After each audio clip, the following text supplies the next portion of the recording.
Good morning, good afternoon, good evening, whoever and wherever you are. This is Lee, and we are on the game of tongues, where we work on speech anxiety in all its gross forms. And right now, we have the pleasure of having with us Kerry. Say hello, Kerry. Hello, hi everyone. Kerry is from Ontario, Canada, and she's a nurse, and she stuttered from. I'm looking at her notes. She stuttered from elementary school, um, not excessively, but enough to want to get over it. Her mother has stutters, and Carrie had basically when we first started talking, which was around last September. This is now January 2020.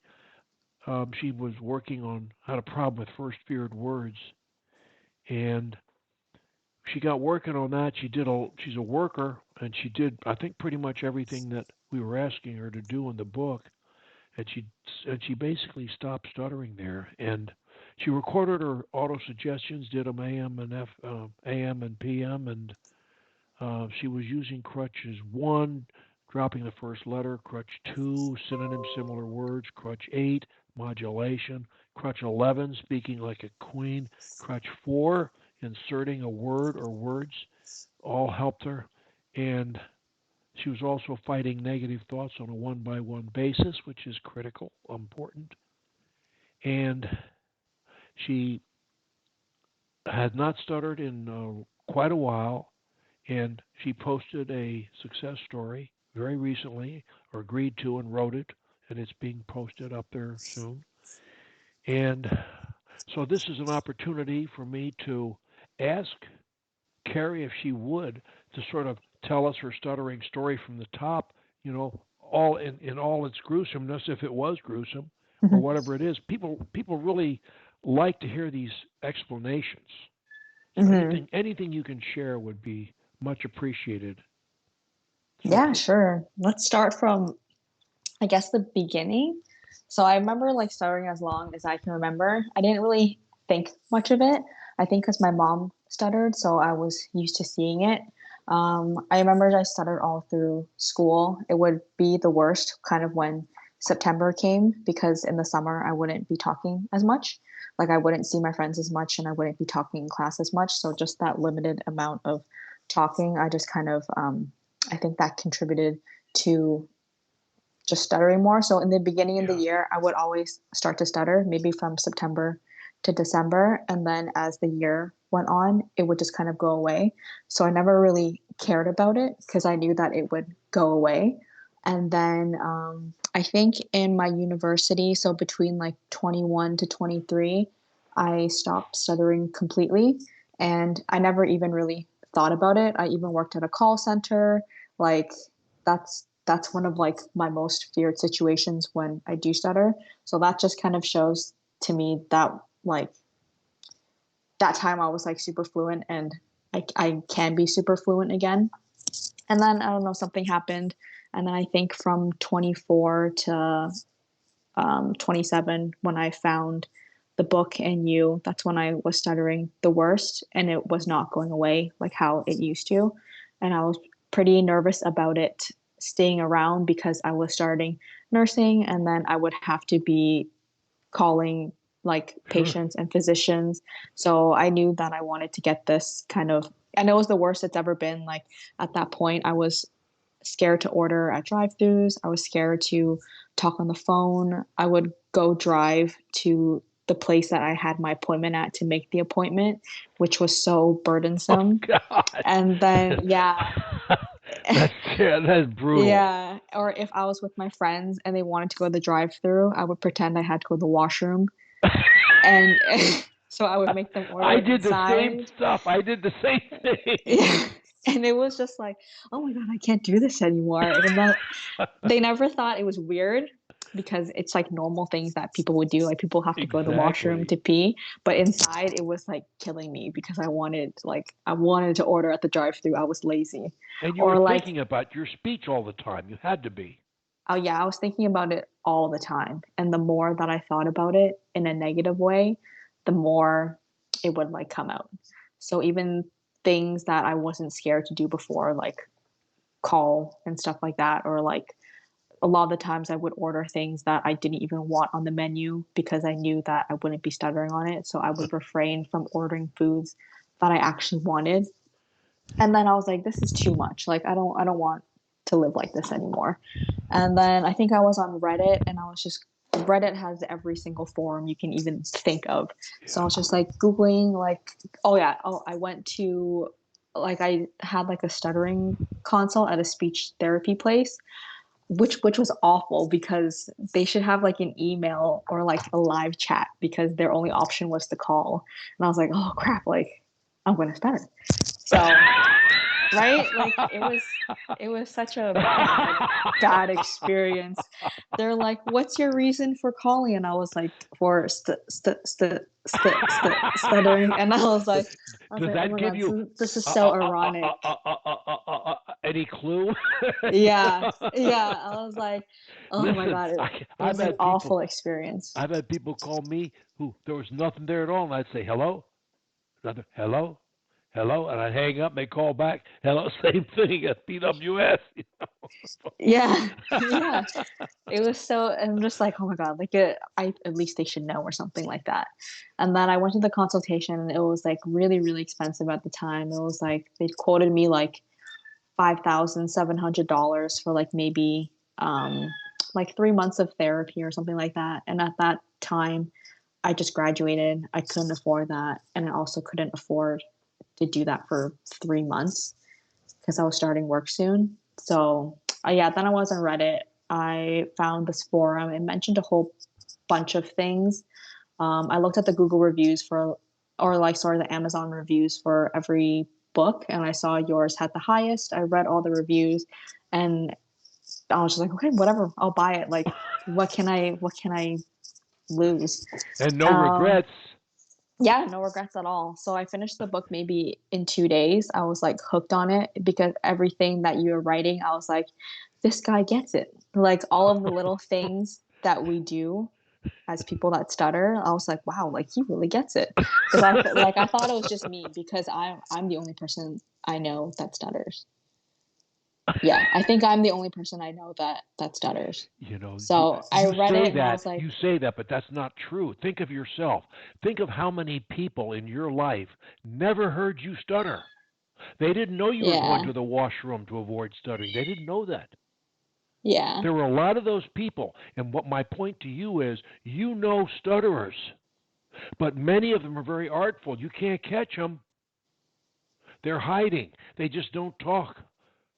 And when hmm they really break down, it's you're not there. It's in yeah. some other situation. Yeah. You know So what? I actually read a book before yours, and it was kind of saying like the opposite. It said that you should fight through your stuttering and just stutter through it. So I no, did that for a little bit, and it was that just will like increase your awful. stuttering. That will compound it. I guarantee you. Yeah. So I read that one first. I tried that for a What was bit. the name of that book? Um, I don't remember. Like it was a really short one. Oh, It was a short. oh, you know what? I found it off the website off the therapist that I was going to Oh, go to, the speech therapy I was going to go to. They had so like a this is a bunch of book that was resources. advertising on the therapist website. Yeah, so I picked it was like a Jesus, I what a yeah, combination. yeah, so I tried that for a little bit and I was like, "Oh, this is so embarrassing. Like I'm not going to do this." And then I just kept researching and stuff and then I found yours. So I was doing everything um that you had suggested. And then I emailed you. I didn't think I was gonna get a reply. I was like, oh, whatever, I could try. So yeah, then we've been Skyping since. And as of today, well, one good thing from that previous book that I did is it kind of made me write down what my most feared situations were, or kind Yeah. of like the most comfortable speaking situations, and then your most feared. And then my two most feared were speaking on the phone and then speaking in front of others while people are watching. So I'm happy to say that I am doing both now. I've had a lot of successes in the past month since I last Skyped with you. Yeah. So I've been picking up the phone at the nursing station, and people, of course, You're in the nursing loving the station, phone. You're teaching yourself to yeah, love the phone. I'm loving the phone. You're So going to. I'm calling like appointments now with like my brother in the car or just like anybody in the car listening to me. So now, like, I still have a little bit of that fear, but it doesn't stop me It'll go away. It will from doing die. it. Whether it's 3 months, 6 months, or 2 years, I couldn't tell you. I had fears for about 10 years, but I didn't know what you know. I didn't have my book. I had to Mm-hmm. learn all that stuff by trial and error. So I made every mistake that you can make and figured out. Not everything in there is my own ideas. I mean, some of that stuff I picked up from you guys and girls. I picked it up and I put it in the book, and I said so. I said I learned from a guy in Indonesia about smiling, the benefit of smiling. I never thought of it. It's a great idea. If you did nothing more than make yourself smile every single time you had a threat and you had to talk, that alone would probably knock it out. Just doing this, I'm going to be happy answering that phone. Hello? Yeah, it's Kerry. How are you? Listen, we have a question for you. Blah, blah, blah, blah. Just Mm-hmm. smile and put your heart and soul in what you say. Crutch 13, don't think about what you're saying at all. Just, you got an idea. You're a smart girl. Just let it out. Let your Mm-hmm. ideas out. It's like blinking and breathing and swallowing. It's no effort. That's what Crutch 13 is. It's natural to speak. Your mind does the work. You don't have to do anything. You just have to have an idea, a desire. That's it. Every Mm-hmm. word will be chosen for you. Every word you need. Now, you have no difficulty in this is I'm going to call this a success video and put a link to it in your success story on Speech Anxiety Anonymous. That's okay, isn't it? Yep, that's okay. Okay. And your next goal now is to teach yourself to love to speak. You're not finished. You have to be able to look in the mirror with a straight face and say to yourself or to me or to anybody else, I love to speak in all venues. There are no exceptions, Kerry. And you stay with this until you do. How do you get there? Keep taking slightly more challenging situations all the time. Speak to a group of 5, a group of 10, a group of 20, a group of 50, a group of 100, a group of 1,000. You don't care. And if you use Crutch 11, if you Um, that one is I yeah, that one I've been practicing. I actually find that one helps a lot when I'm in like a mid sentence and I feel like the stuttering come on. So I've been doing that for like maybe the past week, and I'm still kind of like nervous to use it. So I've been practicing it while I've been reading out loud. But I have found that that one has worked for me. anybody watching this video would say Carrie is an imposter. She's she's she's a she's up to tricks. She never stuttered because you speak beautifully.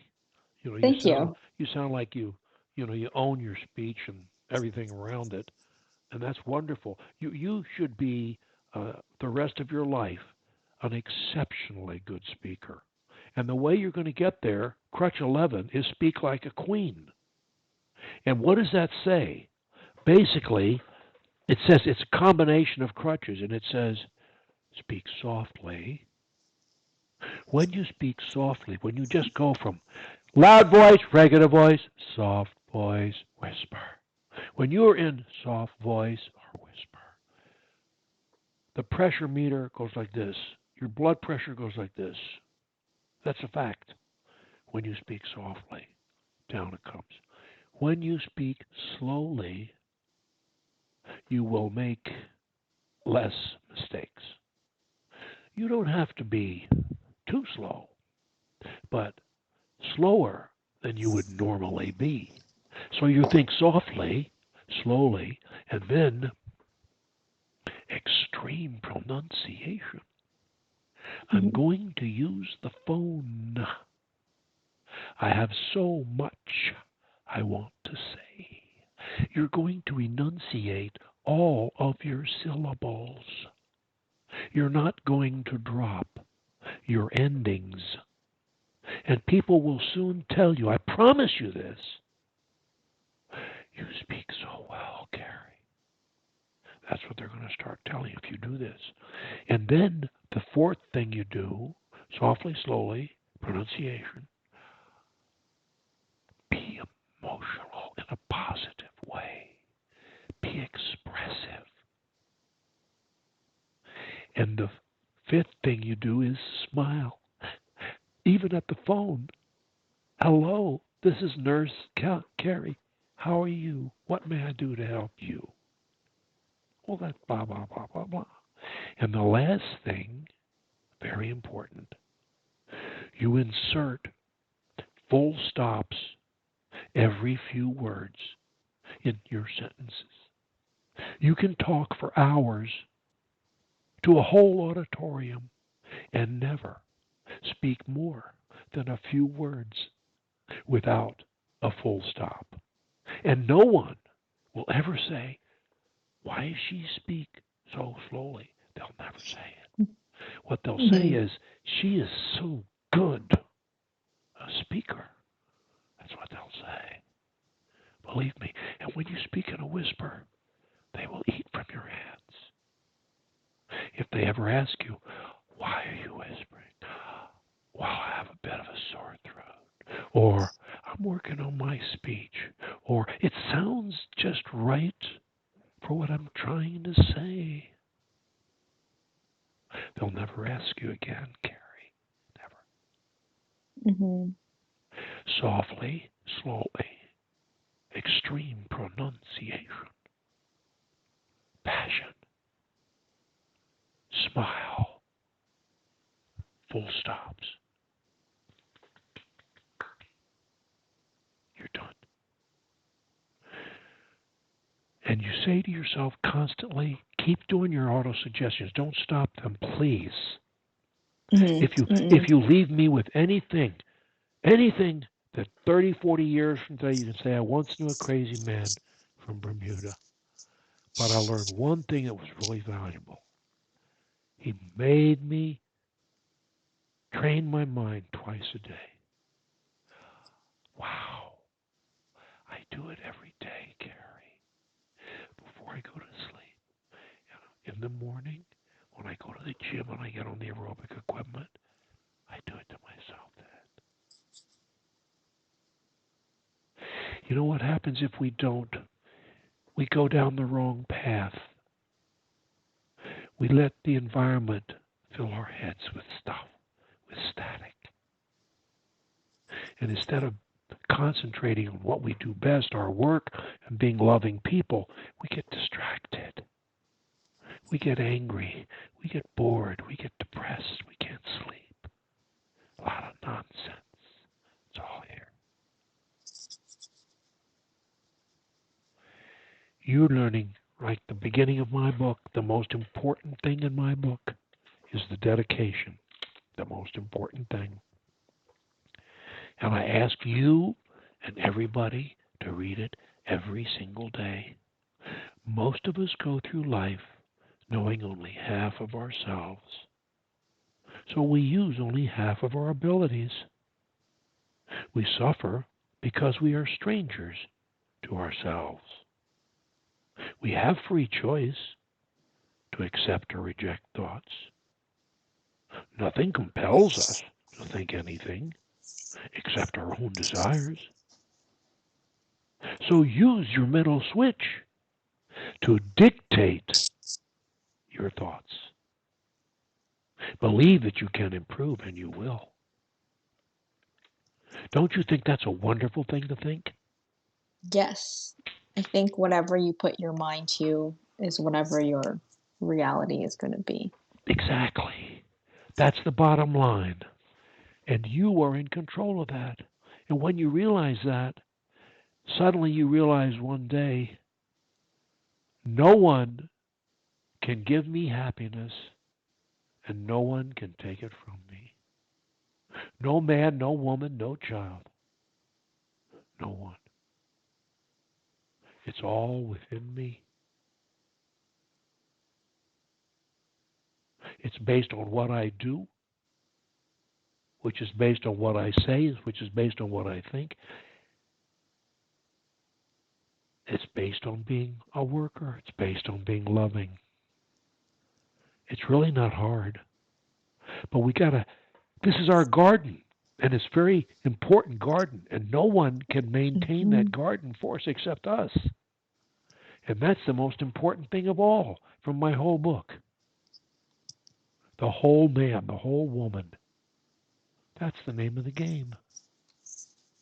So don't stop and continue. I urge you to use every opportunity all your life, to read aloud to anyone who will listen to you and do it with feeling and enjoy it. And secondly, keep doing your autosuggestions or your self hypnosis treatment when you get up and before you go to sleep. And during the day, when you have a negative thought about anything, I can't do this, I can't do that, I'm going to do something wrong. No, you're not.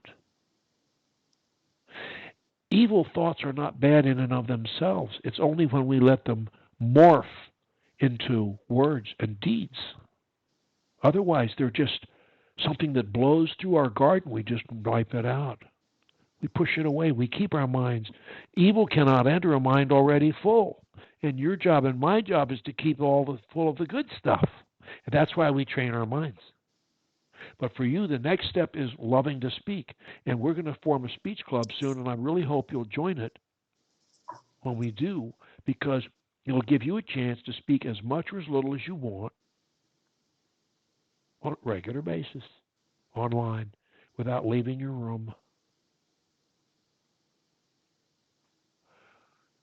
But keep pushing your envelope. Here's your comfort zone. Make it this. Then make this. And make this, this. My comfort zone has no limits when it comes to speech. Yeah, I get really excited now when I speak in a situation that is like on my top feared list, which is like phone in front of others, order in front of others, just anything in front of others listening. And this past like month has been just amazing. Every time I have a success or like I have a fear that is coming and like I get over it or like I didn't stutter in that situation, like it's a real celebration. I'm going to not cut you off, but I'm going to end this video very quickly because it's a good length, and this has really been a good video. Is there anything you'd like to say to all the stutterers out there just to sort of sum it all up? Any message you have for them? I just want to say that it's possible. Don't be hard on yourself. You're never going to have perfect speech, and you shouldn't expect perfect speech either. No one has perfect speech. But if you read the book, you do your work, definitely do your work, believe in yourself, then you're going to be way better than you started. You're not going to be perfect, but you're going to be better. That's my final message. You consider yourself fluent, don't you? For the most part, yes. Ah, come on, come on, come on. Okay, You know I how to, do. come on, come on. You'll never clear the hurdle. I mean, you've been clearing hurdle after hurdle after hurdle after hurdle after hurdle. And we get to the end of all the hurdles, and I say, you can clear any hurdle. And you say, well, for the most part. No. Part of beating it is admitting you beat it, Kerry. Mm-hmm. You've learned enough to know how to avoid any single stutter. First, you stop talking. You pull back from stutterer's cliff. You don't go off. You don't force words or any of that stuff. You don't do that anymore.